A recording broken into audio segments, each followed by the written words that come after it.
Terima kasih Anda masih bersama kami di Kabar Petang. Kita lanjutkan dialog. Saya ingin ke kriminolog. Mbak Eva, sejauh ini apa yang menjadi trigger ketika pelaku dengan santainya, dengan mudahnya menodongkan senjata? Oke, kalau kita lihat di sini kan sebetulnya yang kita ingin gali motivasi pelaku ya Mbak ya. Motivasi pelaku kenapa kemudian dia kelihatan nyaman sekali melakukan perbuatan itu. Sebetulnya kita bisa saja menilai bahwa si pelaku perbuatan ini merasa nyaman ya dengan lingkungan ini. Jadi secara teoritis apa yang disebut sebagai suitable target gitu ya, baik itu korban maupun keadaan. Jadi keadaan atau kondisi korban yang dianggap oleh si pelaku mendukung perilakunya dia. Kemudian yang satu lagi sebetulnya tidak ada cukup halangan ya, halangan yang menjadi syarat dia untuk melakukan perbuatan itu. Kalau sempat tadi dari perbincangan sebelumnya, saya melihat misalnya permasalahan kepemilikan senjata api yang dibicarakan, ini juga menarik ini Mbak. Karena itu yang salah satunya yang kita anggap sebagai halangan fisik.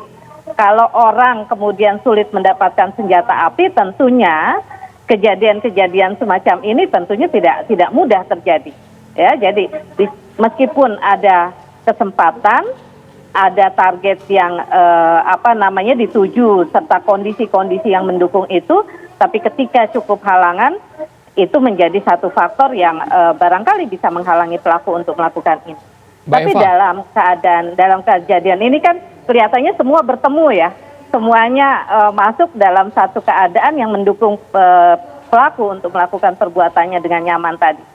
Tapi Mbak Eva tidak berbanding lurus dengan latar belakang pelaku yang diketahui merupakan CEO perusahaan jasa penyelenggara keuangan, kemudian dari mobilnya juga terlihat ya orang mampu gitu kan? Iya, bisa jadi itu satu faktor. Kita kan banyak sekali faktor X ya, faktor surprise gitu loh Mas, ya, faktor elemen of surprise. Kenapa kemudian faktor yang menjadi nyaman buat pelaku bisa dari dalam dirinya, bisa juga dari luar dirinya. Posisi dia yang terhormat, barangkali yang gampang untuk di-trigger menjadi marah. Kalau di downgrade sedikit kemudian marah, ditambah lagi keadaan-keadaan yang meliputi itu, serta misalnya persyaratan kepemilikan senjata api seperti kondisi psikologis, bagaimana kontrol terhadap penggunaan senjata itu, dia mendapatkannya bagaimana, itu menjadi faktor-faktor yang bertemu gitu, yang mendukung dia untuk melakukan perbuatannya. Jadi bisa eksternal internal bisa dilihat sebagai satu motif dan peluang begitu Mas. Iya, kalau dari sisi Audrey sendiri melihatnya ketika bisa memegang senjata dan bisa menembakkan itu baik itu airsoft gun, apa yang dirasakan? Tadi ada pendampingan psikolog, artinya emosional didampingi. Kemudian apakah benar ada rasa percaya diri yang sangat tinggi? Dengan adanya psikologi bisa membantu kita biar emosinya bisa lebih terkendali, lebih nyaman, lebih bisa terkontrol gitu.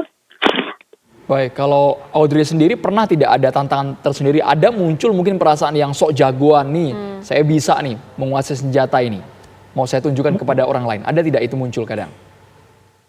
Enggak, hanya digunain di saat latihan sama pertandingan aja. Karena ketika proses latihan juga diberi pendampingan bahwa ada sanksi jika melanggar hal-hal tertentu, begitu Audrey? Iya, ada peraturannya juga.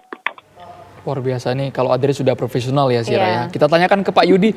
Pak Yudi, apakah memang keran senjata ilegal jenis airsoft gun, baik itu juga air gun, terbuka lebar sekali di Indonesia sehingga orang dengan mudah mendapatkannya? Pak Yudi, dari pengetahuan Anda. Jadi sebenarnya kalau air gun, jadi saya bedakan tadi ya, air gun sama airsoft gun. Kalau air gun itu gampang, mudah. Mudah itu dalam arti seseorang yang beranggota Perbakin, kemudian dia adalah atlet, ya seperti Audrey tadi, dia gampang untuk bisa mendapatkan air gun. Beda sama airsoft gun. Airsoft gun pun, sekarang pun saya nggak ngerti harus beli di mana airsoft gun. Jadi bedanya di situ, karena airsoft gun ini bukan ranahnya untuk kepentingan olahraga menembak.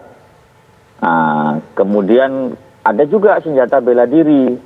Nah, senjata bela diri ini sebenarnya juga persyaratannya juga ketat. Nah, cara mendapatkannya juga tidak gampang. Semua persyaratan harus dipenuhi dulu. Nah, salah satunya itu. Kenapa psikolog itu kita terjunkan ke atlet-atlet saya di Perbakin seperti Audrey? Itu sebenarnya fungsinya adalah untuk mereduce tekanan yang saat mereka akan bertanding.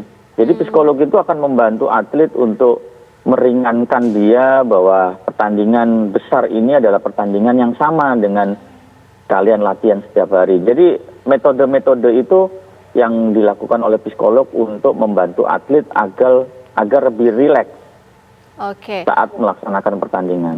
Artinya dari pengamatan ataupun juga pendampingan psikolog ini akan dilakukan secara berkala, rutin terhadap seorang atlet?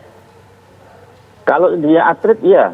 Jadi setiap seminggu sekali hari Rabu itu selalu kita datangkan psikolog untuk membantu mereka lebih rileks, ya, lebih rileks. Karena selama 1 minggu penuh dia menjalani program latihan.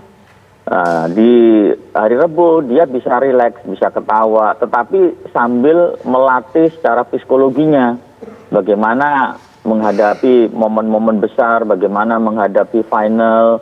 Nah, itu kita latih juga. Jadi psikolog fungsinya mendampingi atlet untuk lebih meringankan pressure dia pada saat bertanding. Baik, Pak Yudi, kami juga ingin tahu Pak, ini posisi Perbakin apakah nantinya sangat diperlukan untuk mengatur peredaran airsoft gun ini? Karena jangan-jangan Pak, orang yang punya uang banyak bisa menggunakan jalur pintas mendapatkan airsoft gun secara ilegal. Jadi sebenarnya airsoft gun itu ya menurut saya ya di Perbakin itu mungkin senjata paling murah gitu. Harga berapa itu Pak? Senjata paling murah dan mungkin orang gampang untuk membeli. Tapi kalau senjatanya Perbakin, harganya juga luar biasa mahal. Dan nggak mungkin itu, kalau saya ngomong seperti pelaku koboi itu ya bukan orang mampu kalau menurut saya. Karena dia hanya belinya mampunya airsoft gun. Kenapa nggak beli senjata yang beneran gitu loh. Saya penasaran dengan Pak Yudi, Mas Boleh, Andre. boleh. Mbak Eva. Barangkali juga kita perlu tahu ya Pak Yudi, untuk airsoft gun itu perlu perizinan seperti senjata api yang lain barangkali, karena dianggap ini kan paling murah atau paling ya beda-beda tipis dengan senjata mainan gitu ya. Jadi airsoft gun ini sebenarnya peredarannya juga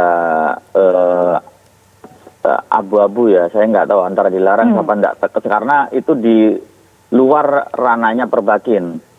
Di luar ranahnya Perbakin. Jadi airsoft gun ini lebih masuk ke Federasi Olahraga Rekreasi atau Formi. Sekarang nggak tahu jadi apa Formi itu. Kayaknya berubah struktur organisasinya. Dan Formi sendiri ini juga nggak mau sebenarnya. Kalau dibilang dia menghimpun atau memanage olahraga airsoft gun ini, mereka juga nggak punya kemampuan di situ. Makanya Perbakin sendiri nggak mau untuk menerima airsoft gun. Nah, kita punya divisi tertentu ya di airsoft gun, tapi bukan airsoft gun, namanya AAIPSC, jadi Action Air. Action Air itu dipergunakan atlet sebelum dia terjun ke senjata yang lebih besar atau senjata real, senjata apinya. Jadi biasanya kalau di IPSC itu tembak reaksi ya, itu pakai kaliber 9 mili. Nah, untuk dia berlatih agar tidak terlalu banyak keluar biaya banyak, dia menggunakan IPSC tadi, Action Air. Jadi bentuknya hampir sama ya, tidak 100% sama. Nah, itu dipakai untuk dia berlatih. Sehingga satu, mengurangi cost ya kan, biayanya murah.